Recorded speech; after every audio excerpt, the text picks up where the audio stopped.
Tyler Perry, very well known in the US, a very world-famous, well-respected TV producer and film producer. There have been some sexual assault claims made by him. It's a chap called Derek Dixon, and it's a $260 million... American dream, Hollywood nightmare. When the Montecito mansion hit the market, insiders gasped. Had the Sussex fairy tale finally burst? Perry's sudden U-turn, a $260 million lawsuit no one saw coming, and mounting whispers that the couple's cash has evaporated. Stick around to see how one listing could upend the Sussex brand, and why Hollywood is quietly backing away. It's hard to overstate just how much Tyler Perry once meant to the Sussexes. When Harry and Meghan slipped out of Britain under the glare of tabloid spotlights, Perry's Montecito estate wasn't just a roof over their heads. It was a fortress of freedom. The 9-bedroom spread sat high above the Pacific, guarded by tall hedges and even taller non-disclosure agreements. Inside those gates, the couple hosted strategy sessions, filmed glossy confessionals for Netflix, and posed for the kind of serene family portraits that suggested everything was finally under control. But calm can be an illusion, and illusions tend to crack at the worst possible moment. According to people close to the deal, Perry quietly notified his real estate team that carrying costs had become non-negotiable. Mortgage installments, property taxes, security staff, and year-round maintenance ran into 6 figures every single month. The Sussexes, who'd hoped to refinance or even purchase the property outright, simply couldn't keep pace. When their last extension lapsed, Perry's camp filed the listing paperwork within 48 hours. No second chances, no sentimental goodbyes. The move stunned Hollywood fixers who knew the backstory. He appeared as a character witness for Harry and Meghan in their 6-part show. This throws all sorts of issues, legal issues as well, commenting on it because it might develop over the next couple of weeks and days. But what is the importance of a royal godfather, Hugo? Perry wasn't just a landlord. He was Archie and Lilibet's unofficial godfather, the man who supplied private jets and round-the-clock bodyguards when British tabloids were still tracking the couple's every ride share. For many, his withdrawal felt like a signal flare. If the billionaire benefactor is stepping back, something far bigger must be wrong behind the scenes. Buyers noticed, too.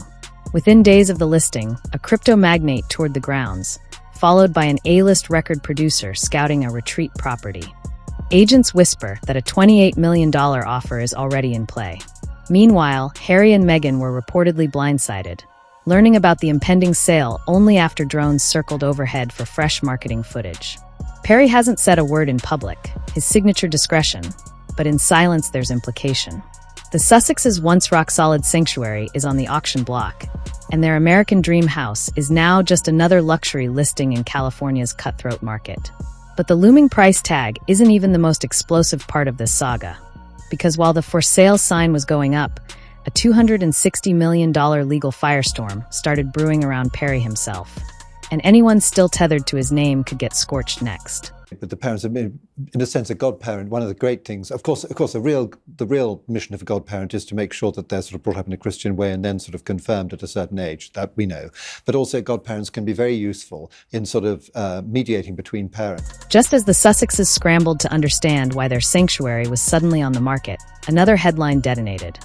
A former colleague named Derek Dixon filed a staggering $260 million suit accusing Tyler Perry of long-buried misconduct. The document, lodged in a Georgia court, alleges a years-long pattern of coercion and abuse on studio lots and private sets. Perry's legal camp fired back instantly, labeling every claim baseless and extortion-minded. Yet the sheer size of the demand and the salacious details sprinkled throughout sent Hollywood's risk assessment teams into overdrive. Rumors suggest at least 2 conglomerates quietly froze ongoing negotiations with Perry's production house until clarity emerges. They're usually chosen as really good family friends, not as sort of celebrities and sort of figures like this. But it doesn't really mean anything particularly. I know if the Queen, Elizabeth II, was a godparent. One streaming executive, speaking under condition of anonymity, called the lawsuit a live wire nobody wants to touch. Insurance underwriters, those behind-the-scenes power players who decide whether a project even gets the green light, are reportedly recalculating premiums or pausing coverage outright. In an industry built on perception, an unresolved 9-figure suit can feel radioactive. For Harry and Meghan, the timing could not be worse. A huge part of their post-royal narrative rested on Perry's reputation for spotless discretion. He He wasn't just a benefactor. He was a credibility shield, someone whose Hollywood clout and philanthropic aura softened critics who said the couple were in over their heads. Now that shield is dented and every brand tied to him, directly or by association, faces uncomfortable questions. And his connection to the Sussexes coming down the line? Well, yeah, there's nothing very Christian about a sexual assault claim. And I think that it's just one other damaging thing to add to their now war chest of things that have been a problem for them. And, you know, they loved using Tyler. Even more unsettling, insiders whisper that the Sussexes first heard vague chatter about legal turbulence weeks before the listing went live. They allegedly asked whether the claims might jeopardize future collaborations, only to be told details were still under wraps. By the time Dixon's filing became public, the mansion was already in MLS databases, drones were taking sunset shots, and the couple's phones were lighting up with terse messages from publicists. Statement coming soon, sit tight. To be clear, none of the allegations against Perry have been proven. His attorneys insist he will be fully exonerated, and court dates may drag on for years. Nevertheless, the optics are brutal. If a single lawsuit can prompt studios to slam the brakes, what does it do to a pair of royals whose income depends on those very studios reopening the checkbook? And that's the crux of the crisis brewing in Montecito. Because while Perry fights to clear his name, Harry and Meghan must fight a far more immediate battle. One measured not in headlines, but in hard cash. But where did all those reported millions from Spotify, Netflix, and book advances actually go? The next revelation cuts straight through the lavish facade and into the numbers. Loved using his plane for the freedom flight that they speak about. I'm sure that victim didn't have much freedom in his situation. We'll find out. Obviously, it's all accusations at the moment. But I just think that it shows the type of people that Meghan likes to surround herself with. And I think it is damaging to their brand yet again. On paper, Harry and Meghan were swimming in cash. A reported $100 million Netflix package. A Spotify deal pitched as 9 figures in potential. A book advance rumored to break memoir records. But paper wealth doesn't always pay the monthly bills, and Montecito's invoices arrive like clockwork. Start with the basics. Property taxes north of $300,000 a year. Security estimated at $3 million annually after a spike in drone activity.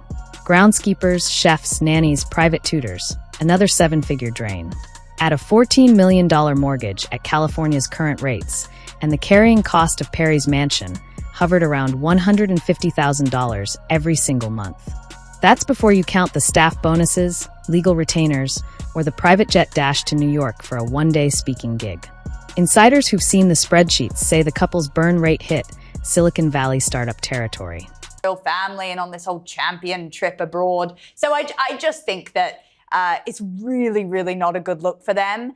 And let's see what will come out of this. I think if accusations of this kind in court, this kind of legal writ had been made against Prince George's godfather or Prince William's godfather, can you imagine? It would be a huge story. One former financial advisor, who signed a strict NDA but spoke off record, claims the Sussex budget meetings often ended with the same phrase: "We'll make it back on the next deal." Trouble is, the next deal kept shrinking or collapsing altogether. Spotify quietly axed archetypes. The platform hinted at productivity hurdles, but industry gossip was blunter. Weak listen-through numbers meant the ROI just wasn't there. Harry and Meghan went to his 55th birthday in September, which kind of doubled up as Harry's birthday last September after Harry's 40th. They live close in Montecito, and they're very close to the Sussexes, so we'll have to see how it pans out. Watch how quickly they drop him, seriously. I mean, just watch how quickly they go, "Oh, sorry, toxic brand, gonna step away from..." That alone erased an estimated $20 million in future milestones. Netflix, meanwhile, delayed 2 Sussex-produced docs after early concept reels lacked commercial spark, according to a leaked executive note. Payment schedules tied to delivery dates froze on the spot. Legal fees compounded the squeeze. Harry's multiple suits against British tabloids are noble in motive, but brutal in cost. Think $1 million per case before appeals. Then came U.S. trademark tussles over Meghan's lifestyle brand, each skirmish piling on another round of hourly invoices. A private banker familiar with the couple's portfolio summed it up: cash out faster than cash in, every quarter. So where did all the millions actually go? Critics point to a pattern of image-first spending. The sprawling polo sponsorship packages, the luxe wardrobe contracts, the custom podcast studios that allegedly sat idle for months. Supporters counter that high visibility demands high investment, security, presentation, production quality. Both sides agree on one fact. Liquidity is drying up at the worst possible moment. Inside Montecito, staff turnover accelerated. 2 veteran house managers resigned within weeks of each other, citing budget realignments. A third employee reached by email said back pay arrived late twice this spring, a detail the Sussex camp firmly denies. Even sympathetic friends confess they've started fielding quiet calls about bridge financing opportunities. Against that backdrop, losing Perry's mansion isn't just an inconvenience. It's a credibility implosion. The estate doubled as a filming location, a photo shoot backdrop, and a badge of belonging in California's most exclusive zip code. Without it, the couple's glossy narrative of autonomy starts to look like a temporary rental rather than a permanent address. And Hollywood has noticed. I just think it's going to be another person who's just thrown to the side for them. We'll watch this space. Let's just dwell a little bit on Lilibet and Archie. We saw a little bit more in a video posted on Meghan's Instagram page. Well, I'm getting fed up with seeing the back of their heads and hearts stuck over their faces. Executives who once scrambled to attach their logos to the Sussex brand now whisper about risk exposure and narrative fatigue. Streamers hate unpredictability, and nothing screams volatile like a house fire selling under a cloud of unpaid invoices. But the entertainment industry's slow retreat is only half the story. Because while studio doors inch shut, Montecito's elite are crafting a new nickname for the saga unraveling on their street, the Sussex situation. In the next section, we'll see how Tinseltown's power players are distancing themselves, and why some say Perry's lawsuit is just the first domino to fall. When word of the mansion listing hit Variety's real estate column, studio phones started to ring, quietly at first, then in a rising chorus of "we might need to rethink this." A senior content strategist at Netflix admits an internal memo labeled the Sussex pipeline high risk, low visibility, after the docuseries' initial spike flattened by episode 3. Strange way by my parents. And equally, they're also going to grow up at one point and discover that they never knew their grandparents. Translation. Executives worry that the couple's remaining ideas, an animated children's show, a scripted romance, a documentary about polo, won't survive another PR aftershock or a benefactor embroiled in a $260 million lawsuit. Agencies feel it too. One veteran dealmaker describes the Perry allegations as a reputational sinkhole. You don't know how deep it goes, so you step around it. Of course, he's a broken man, but he's a rather sweet man, actually, and he did a lot for that girl when she was growing up. Don't you think? I spoke to him a couple days ago, actually, and he's just absolutely still distraught about the fact that he still doesn't have contact with Meghan. And then, of course, they will also wake up to realise that they could have been the cousin to Prince George, the future king. And insurance underwriters, who already attach premium surcharges to productions involving controversial talent, have reportedly doubled the projected bond for any Sussex-branded project until the Perry case clarifies. In Hollywood math, that jump alone can kill a green light. Even the friendlier corners of the industry have cooled. Oprah's camp, once rumored to be planning a follow-up sit-down, now says the timing doesn't serve anyone. The only hope in that direction, if I'm sort of, being serious and sort of less aggressive about it, is I think Princess Eugenie could do quite a lot, because she's obviously the one who's close to Prince Harry, and if all that, do you remember all that Portugal business? They were going to buy a house and things, and if those children that met Eugenie's children. A keynote invitation to next year's South by Southwest was quietly withdrawn, citing program restructuring. And a glossy magazine that had booked Meghan for a September cover replaced her with a tech entrepreneur turned philanthropist after advertisers balked at the potential backlash. Across the 101 freeway, Montecito's elite sense blood in the water. I could just see a horrible revenge coming from those children. Interesting. Well, at the Platinum Jubilee several years ago, I took a wrong turn after one of the events, and I walked into an area I wasn't meant to be. And Peter Phillips' children, Mike and Zara's children, were all playing around, jumping on each other, jumping on Mike's back, jumping on Peter Phillips' back, and it was actually... Realtors and socialites now refer to Perry's compound as the Sussex situation. A polite way of saying the neighborhood's crown jewel turned into a circus. One longtime resident told the Santa Barbara Independent, "We value privacy here. Cameras circling for drone footage every other week? That's not why we pay these taxes." Meanwhile, the couple's Rolodex is thinning. A high-profile fashion house that once supplied Meghan's wardrobe at wholesale quietly ended the arrangement, citing budgetary realignment.